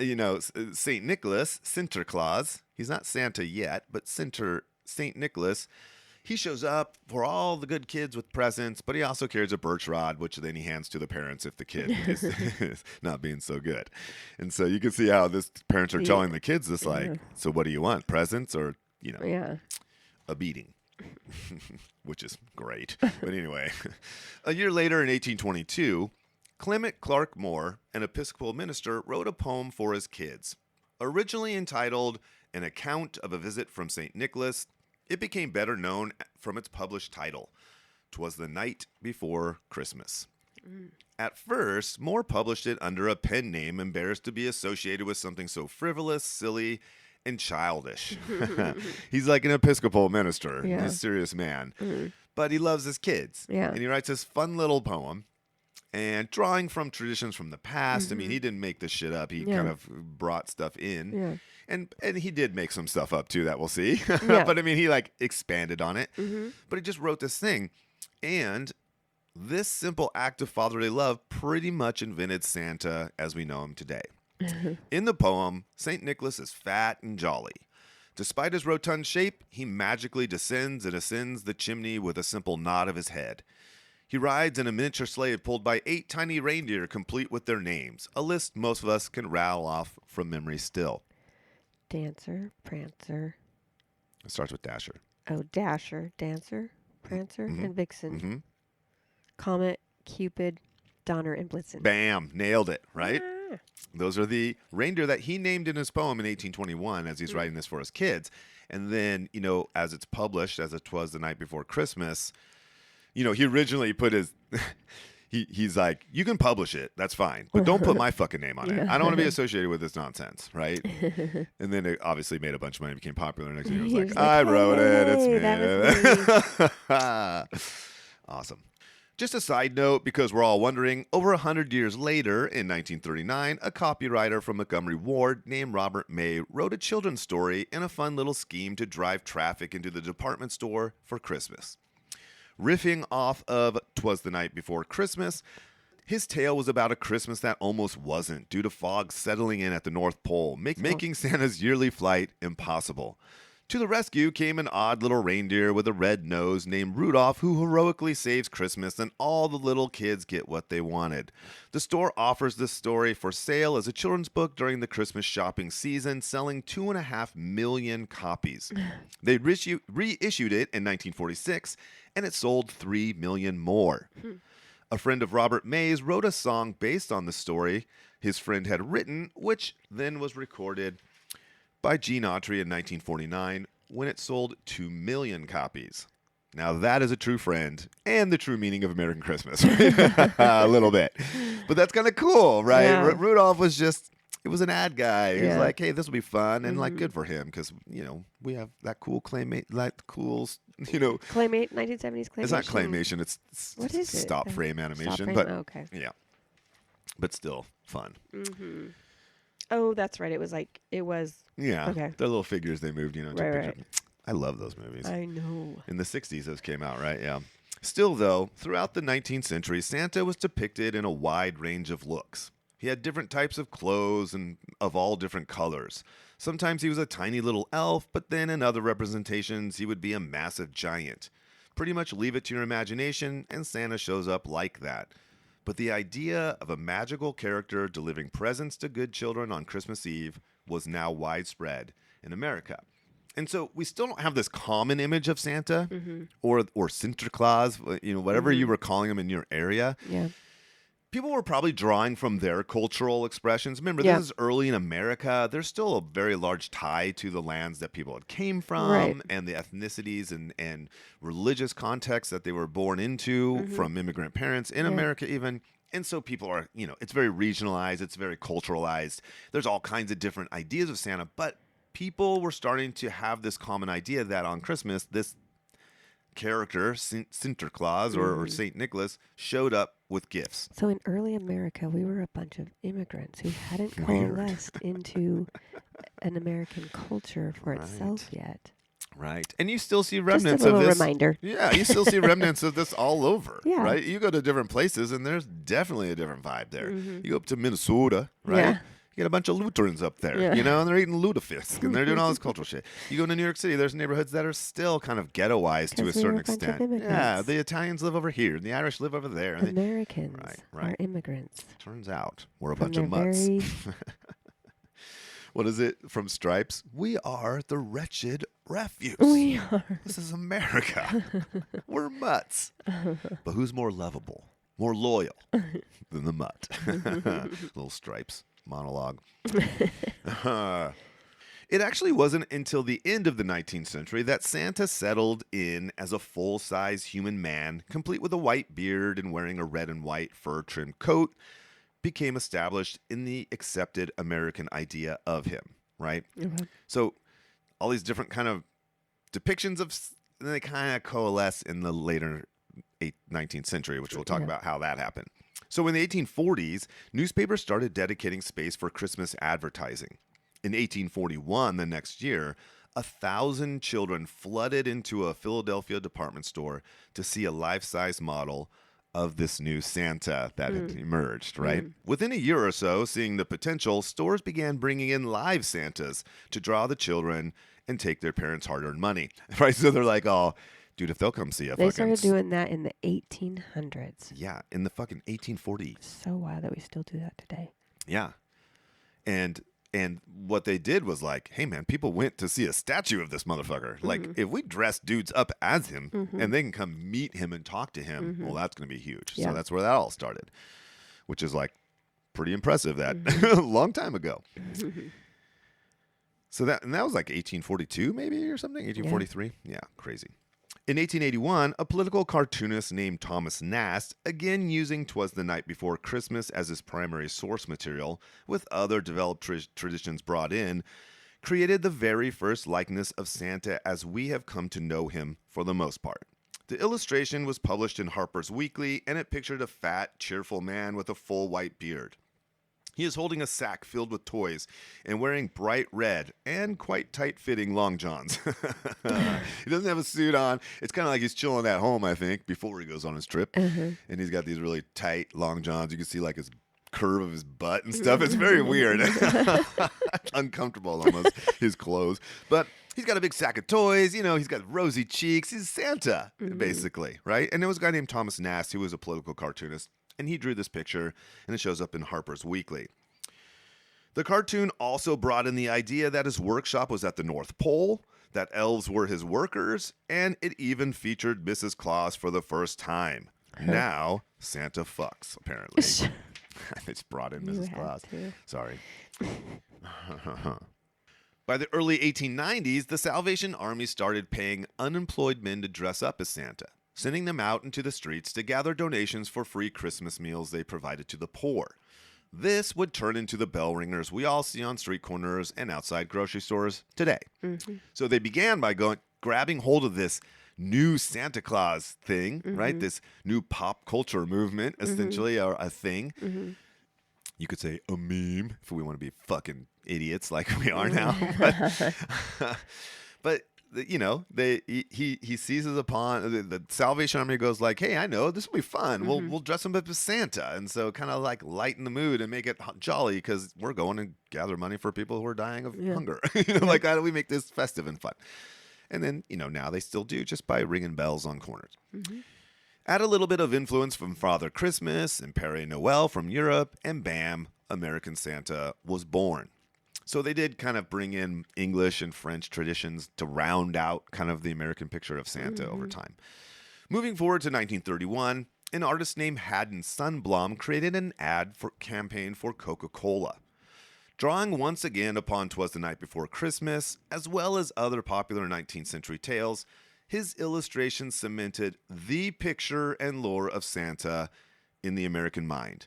When we think of Santa today, he is this Coke Santa from the 30s. Coke Santa. Coke Santa. A marketing tool they still use to promote their traditionalist, family-friendly brand.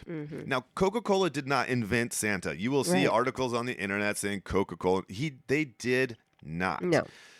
But what they did was their ad campaign, because it was so ubiquitous, and it was, and it was these really cool holiday, family-friendly posters, and they were everywhere. And Coca-Cola obviously was a huge deal at this time already. And they end up literally, this is what our mind goes to when we think of Santa, is the Santa from Coca-Cola commercials, okay? And again, he was drawing upon traditions that were already in place. He kind of just brought all the specific details that we now. It could have been different other details, and that would have been a different Santa, but this is what he did, right? In the following years, the ads would feature a helper of Santa, an elf named Sprite. Though he would have a fairly short run in the campaign, Coca-Cola would immortalize him and his character in 1961 as they released their competitor 7-Up. They called it Sprite. Oh, yeah. Interesting. It was a little elf that was his helper, and he wasn't Santa's a major. helper. Yeah, he showed up a Sprite. little bit over a short period of time, a few years. He showed up in the campaigns, but then he disappeared. Was he dressed in green and blue? He was dressed in green. And yellow? What's the green color? and yellow, I think, yeah. Because it's Lyman, man. Lyman? Or is that 7-Up? I don't know. I don't remember. It's got Lyman. I think that might have been 7-Up. Okay. But anyway, same shit. But they called it Sprite, and just harkening But back I think to the can this of Sprite character. is green and blue and white. It's green, blue, and yellow and white, right? I don't know. We're talking Sprite for some fucking reason. Well, because the elf. But anyway, that's really how we got Santa in America. Yeah. That's the story from St. Nicholas, this venerated figure in the Catholic Church who became a gift giver and then a magical gift giver and then a ugly monster that is that went with baby Jesus, who took his spot as the magical gift giver and then kind of morphed into this figure that we now have as Santa Claus through a whole bunch of shit. Yeah. loving fathers, ad campaigns, all these cultural things come together and we get Santa. So that's the traditional story of Santa. Fun, awesome, and a really cool look at human nature, right? We made this and we made it because of shit in us, right? And so the beliefs we have around Santa, they still impact us today, and we get to direct them however we want to do, which is fucking cool. But I want to talk about maybe, and I say maybe, and I'm going to kind of let you know that I don't really believe all of this, but there is some evidence and maybe some credence to Santa having roots in even more ancient past, right? And not necessarily starting in like the 4th century AD with Saint Nicholas. Oh, but even maybe some roots of the traditions and ideas around him came from farther back and then got blended with Saint Nicholas later. Okay. And that is shamans, or the native tribes that dwelled and continue to dwell in far reaches of northern Russia, up in what we call Siberia, right? Okay. And so up there, and reaching way back thousands of years, people have lived there. And, human belief and the way that we saw the world from a religious and spiritual standpoint prior to all these developments around more formal religions was very what's called animistic. And what that means is we kind of saw the world in 3 different realms, you could say, or parts. There was the physical material realm of trees and rocks and ground, and our experience happens in that realm. Yeah. But behind that realm is this animating force of spirits and demons and deities, or whatever it is that culture has created, whatever led them to, come up with these figures, and they're animating this physical reality. This is just the product of the spirit world behind it. Right. Super common in that's basically how our primitive spiritualities work. And what's the whole even New Agey phrase that they say? You're not a body. Yeah. You're not a human or something. You're a body you're with just a spirit, body or animated something. by a spirit. Something like that. It's just a vehicle for your soul. Yeah. Okay, that's kind of how they saw the whole world, though. The whole world was just nothing but a reflection of this spiritual realm, and the physical stuff was just the product of that. But there's a problem. You can't get to that realm. But that's where all the shit's happening. Like, that's where the answers are. That's where the healing is. That's where the guidance is. They know all that shit. But normal people can't talk to that, can't get to that world. We're stuck in this realm. And so what that required was a figure, like a functional role in their community of someone who could step into that world, who could stand in both, could go there to get answers, could go there to entreat gods or demons or whatever it is that they thought they need, spirits and nymphs and ideas around, all that kind of shit. Well, it sounds like what coalesced into Jesus and priests and because everything came from our early. It's all about all the mythologies and religions are about connecting those two. Yeah, we have not forgotten things from our ancient past. We have only repackaged them in other ways that make it seem like they're gone, but they influenced all of that shit. And so that functional role in the northern reaches of Russia and Siberia was known as a shaman, which we turned into shaman. Okay. All you people who go to Costa Rica to take ayahuasca from some middle-aged dude named Ted with a ponytail who tells you he's a shaman, he's not. Okay? In fact, just to be technical, even though shaman has become this blanket term that we apply to people, it was only specifically, it's a position in a culture. It's not a religion. People talk about shamanism. Shamanism is the work of a shaman. It's not a religion. And there was all kinds of ways people became shamans throughout different cultures. Like in Korea to this day, even though Korea is heavily Christian, South Korea I'm talking about, not North Korea, heavily Christian. Yeah. It is hugely influenced and infused with their traditional pagan religion, which was a form of what we would call shamanism. But it had that take, spirit world and the material world. In Korea, it's called Muism. They're called Mus, not shamans, because that's a fucking Siberian word for a figure in Siberian culture. They call them Mu. They're only women for the most part. There's very few men that are allowed to do it. Interesting. And there's vastly different things. You know, the how they do this. The Siberians that we'll talk about here, the true shamans, and like some other expressions that we may connect to shamanism today, whether down in South America or whatever, they did hallucinogenics and drugs and stuff to get into a state of ecstasy in order to move into this other world and get the answers or entreat the gods or do whatever it is that they're trying to do. Okay. In Korea, they don't drink or take drugs at all. They dance and spin in circles until they're fucking dizzy and like fucking kind of like disoriented, and that's how they move into this state. Oh yeah, you can get into a hallucinogenic state without drugs. Definitely. Have you ever seen like whirling dervishes? You know those guys who dance and they spin? That's what that is. Well, and even the Kundalini meditation is absolutely. And so my point is, shamans are not these figures that are all over the world doing these things and all these new agey stuff. True shamans were just figures who performed a cultural role in these Siberian tribes who had this idea of how the world was structured. It was a requirement, right? If you're in this world and you need answers from that world, you need someone who could fucking get there. Yeah. And it was pretty rough for these guys. The way that they're called is usually going through, they called it soul sickness. And so typically the mark that you were chosen, it was only men in Siberia, but typically they'd get super sick or they'd lose all their money, and they would basically your life falls apart and you just basically almost die. But then you kind of recover, and they say this is when they gather their shamanic powers, was through this difficulty. That makes sense. So, we even experience today when people go through hard times, it brings you wisdom. That's right. You examine life deeper. That's what I'm saying. All of this is just the human experience. Right. And then us going, why is that? Yeah. And coming up with shit. Now we come up with shit like, well, that's because of our brain, because we know all this stuff, and that's because of these sociological things that we studied. Back then, it was like, fucking, I don't know, probably this. And so they would go through some pretty intense stuff, but then you'd end up with this figure who served a function in your community that was mandatory, right? They weren't necessarily leaders and chiefs and telling people what to do or even had all the answers, and people didn't see them like that. But when you needed someone to step into that other world to get you something or find an answer or help your kid who's sick or your crops that are failing, whatever the fuck you got going on, you went to, in Siberia, the shaman, right?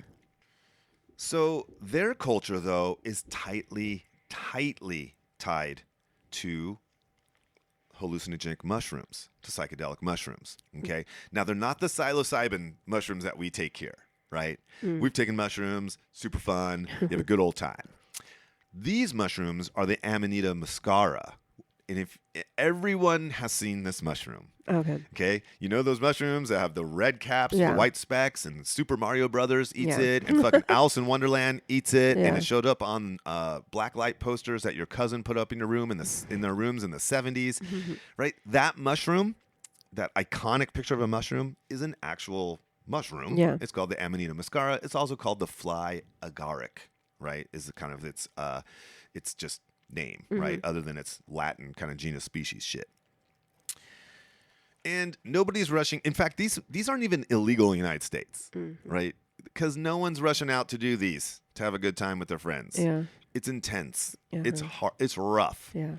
Like I said, they didn't even put it on the schedule list, even though psilocybin-based mushrooms are. These ones aren't, because no one's fucking doing these, right? It's not they don't have to recreational. They don't have to warn people away. People are like, no, thank you. And when we talk about what they found out they could do to make it more recreational, we'll see why it didn't catch on in America, okay?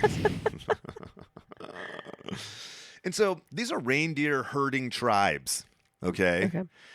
Reindeer are what their whole culture is formed around. Their gods, their spirituality has a lot to do with reindeer. The shamans, the shamans who would serve these roles, would perform these roles wearing costumes with headdresses with deer antlers and basically symbolizing that they're becoming one with this natural world, and now they're the person that can walk between. They're human and this animating spiritual force is kind of like in both, right? Embodied in them. And so reindeer are a big deal. And the reindeer actually up in this region willingly and intentionally seek out these mushrooms and eat them, Like they eat them on purpose, right? And not for food, but they apparently eat them because they know that they fucking make them trip balls or whatever's going on in a reindeer mind. They like it. And these mushrooms generally grow under pine trees, kind of like gifts, right? And so the shaman would go out, and sometimes they would find them by the reindeer finding them or whatever, but they would go out to gather these mushrooms. And again, they would collect them under these pine trees because there's a symbiotic relationship between the microorganisms that the trees themselves are, they're producing sugar to, it's this weird relationship that we have in nature where trees and plants will produce sugar, which will attract microorganisms, which are beneficial for the soil. And they have this link to where then the mushrooms grow from that, and they have this kind of symbiotic relationship where they're both providing stuff to each other. And so they go out and they buy, and they get these mushrooms, right? And they're religious. In some tribes, only the shamans can take the mushrooms, and other ones the people can too. And so there's a lot of legendary ideas, and maybe some of them true. We'll talk a little bit of these shamans would go out and collect these mushrooms under the tree. And then they would bring them home to their house and hang them on the trees outside of their yurt, which is what they lived in, kind of like a teepee, but like a Russian teepee, not like a teepee from, like, say, Native Americans over here. But they had this yurt, and they would bring them back and hang them to start drying them. And so they kind of like ornaments potentially, right? And these are all little things that people are going like, maybe these things were the roots of our Christmas traditions, right? Once they had dried to a certain point, they were then brought into the house and hung above the fire. Right? Again, stringing them above a fire to dry them further. And then in the morning, the shaman would then go out and secretly deliver them to the people as gifts around the winter solstice, right? And so instead of getting a present or an Xbox, you got a fucking thing to eat to trip major balls off of, right? But like I said, it's kind of a rough ride taking these. I've never taken them, but I've read some accounts of people, and they're like, it's like being, dying for fucking 5 hours or whatever. It's scary. It's intense, right? And what they found out was these are reindeer herders. They're spending a lot of time with reindeer, kind of like shepherds and people that spend a lot of time, and they get real familiar with these animals, and they find out when the reindeer eat the mushrooms, if you drink their piss, it takes the edge off of it. Like that initial processing by their bodies, it's still, you still get high as shit, but it kind of takes the little fucking edge off it, right? They were drinking reindeer pee because... Well, the reindeer herders... They had no water and they it's were probably thirsty? something like that. I don't know why, but it caught on that... which is why I'm saying, like, here in America... It didn't take off. Yeah, because it gets weirder. So... They found that if they drank this urine, that they could get the effects of the drug without some of the stuff. And you can also imagine out there these reindeer herders, and the reindeer are fucking tripping balls, and the reindeer herders are then drinking their piss and drinking balls, tripping balls. And next thing you know, you got maybe flying reindeer. I don't know. They might have just been like, dude, is that reindeer flying? They're like, I don't know, man. The reindeer's like, am I flying? Like, I don't know. But reindeer, obviously, there is like a link there. Yeah. Even though a lot of Northern European cultures also have reindeer, centric things. It could have come from there, but it's tied here.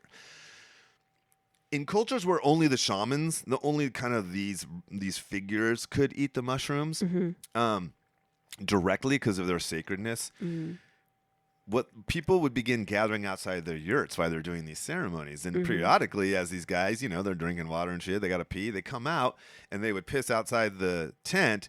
The people would hold little bowls and stuff to catch their pee and then drink it, right? But then once they drank it, what they found is then they could drink their own piss, and they could like literally 7 times basically recycle it and like get high each time. But it got less and less, obviously. But eventually, like, so that's why I'm saying it's not a big American drug, right? That's why they're like, we don't need to make this illegal. It's okay. Not to mention, none of that shit should be illegal anyway. But. No, that should what? Be illegal. Oh, I thought you said legal. No, it shouldn't be illegal. But whatever. There's also stories of how these shamans wore red coats with white reindeer fur trim, that they would deliver these things pulled in sleighs, sleighs pulled by reindeer, all of these ideas that were like, oh, man, that sounds like fucking Santa Claus. Now, here's what I'll tell you. That's all interesting, and it sounds awesome. Yeah. And I do think that there may have been some influence that came down to this because it influenced everything, right? However, when you look at it and when you read folks who study these peoples from a scientific standpoint and from a historical standpoint, what you find out is their information differs greatly from these people writing internet articles that want to tie hallucinogenic mushrooms to Christmas, right? Oh. I think there's a little bit of like, no, man, it's about fucking getting high. It's not about Jesus, which I love. That'd be great. But I think there's very little evidence that these linkages are actually real. I think they have a little bit of a product of exaggeration, and there are so many different. It's just like the Native Americans. We say like, well, the Indians. I shouldn't say that. The Native. By the way, my mom's half Cherokee, so you can't hurt me for saying Indian. But you're allowed to say it. Yeah. The Native Americans. We always talk about them as this like collective, uniform collective of people. They were as different as every country in the world is different. These tribes were not the same. They had different religions, different beliefs, different traditions, different set of governmental and social structures, just like that. So it's hard to say, well, the shamans of the northern Siberian tribes, some of them maybe, and then other ones, and then some, they didn't even have a connection to these psychedelic mushrooms, and it wasn't. So, we tend to like generalize things and group people into this thing when really they're all humans, and so there's this wealth of expressions. So it's really high to definitively tie these northern Siberian reindeer herding, mushroom picking, giving shamans to Santa, but it's still a really fun thing to think about. And there might be some truth to it in the sense that those things leaked into other Northern European traditions, which then leaked into other things. And so maybe there's a grain of like kind of seeds of ideas that were not just present in Siberian shamanism, but in other forms of this animistic kind of idea, right? And it just so happens that our Santa traditions really have come to us mostly from Northern Europe because of that Protestant Reformation and forcing them to then reevaluate and remove Nicholas out of the position and then bring Jesus in and turn it into Christmas. And so like that those Northern European cultures, though, were definitely impacted by these ancient, prehistoric traditions and ideas and beliefs that it couldn't help but be somehow impacted. We can't trace it directly like people want to from Siberian shamans, but hey man, if you want your Santa to be a Russian dude in a white coat or in a red coat bringing you well, that's magic mushrooms, then awesome. That's the thing about looking at our myths and seeing how they just are a conglomeration of things. Like you get to form your own and make it meaningful to you, right? And have a ball. Yeah. Mythology is interesting. I mean, collective myths have obviously shown itself to be like beneficial. It gives us things to gather around and have a common idea around and common goals in a world where we needed to work together to make shit happen. Or a bunch of individualists who fucking, so we need to coalesce around ideas and so these collective myths, but within that is this vast array of variation and differences that are affected by changes in the things that are happening around us and the experience that we're having in them. Yeah. And so all myths are our own myths. Yeah. And then there's these common ideas that connect us and make us kind of like this super organism, right? We all have this common thing. Yeah, so we don't have to insist that our version of the myth is the true one. Like that's not necessary. Yeah. We get a little bit stuck on that and we want to go, well, this is the true. Yeah. This is the true. No, this is the true. It's like, it's all true. And if you use it according to what it was written for. So look into each myth's depths find what is there for you. There's stuff there for you, and they're all true. Yeah. I mean, you can tear apart almost every myth and get to the mundane, pragmatic reason for them in the beginning. Right. But that doesn't rob it of the beauty and usefulness Yes. and benefit that those stories that aren't Yes. real, and we all need to agree that they're not real, but they're Mhm. communicating these things to us as humans and to each other through them that allows us to be societies, to live in these kinds of situations, and allow us to build a world that we wouldn't have been able to do had we remained small groups of people that were, Right. disparate. Yeah. So, Santa Claus. Santa. Merry Christmas, everyone. Merry Christmas. Hope Santa brought you a bunch of cool shit. Or St. Nicholas. Or Krampus. Hopefully he didn't beat you or kidnap your children this year. But anyway, hope you guys have an amazing holiday, and we're looking forward to 2021, hopefully. Yes, we are. All right, see you later, everyone. Bye.